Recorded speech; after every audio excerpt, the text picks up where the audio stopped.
The Taliban captured Afghanistan's capital, Kabul, on Sunday, 20 years after they were ousted from power.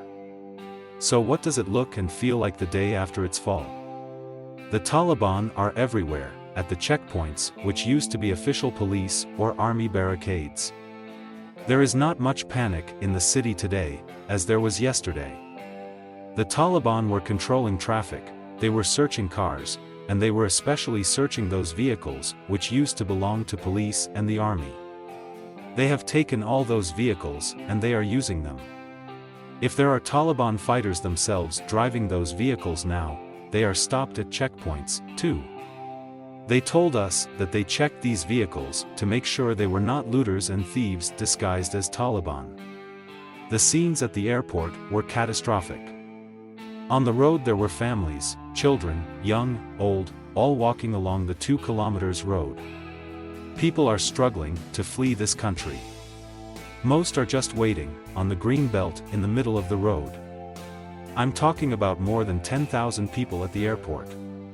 At the approach to the main entrance gates, there were Taliban with heavy weapons trying to disperse people by shooting in the air. People who wanted to get in were climbing the walls, the gates, even the barbed wire. Every single person was pushing to get in. We spoke to an eyewitness who was stuck at the airport on Sunday.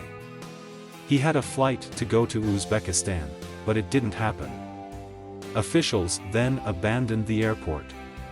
People had arrived without any tickets or passports.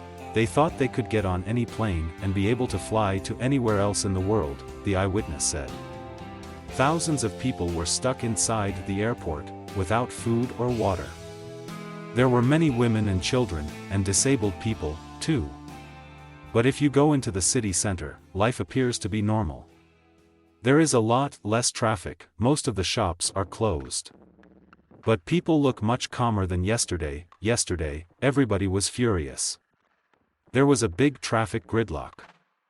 I've only seen a few women on the street, some single women as well, without escort. Some were wearing blue burqas, but I also saw some wearing surgical face masks and headscarves. And the Taliban seemed all right with them. There is no music on the streets at all. They used to play background music at the hotel, but it has stopped. Staff are scared. The city, however, is still carrying on. It is calm. I haven't spoken to many residents, but the local taxi driver I use was kind of all right with the takeover. Surprisingly, I've seen people greeting Taliban militants saying hello, more power to you, best of luck, that sort of thing. Taliban fighters seem happy, too. I've spoken to a couple of them, ground soldiers on patrol. We tried to get into the presidential palace, but they didn't let us in. They said we needed permission from the high command. But the militants I saw were friendly to us.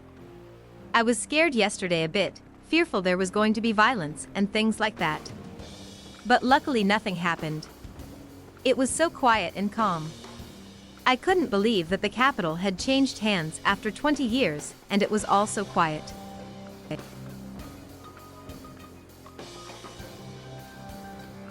Thank you for watching. Please subscribe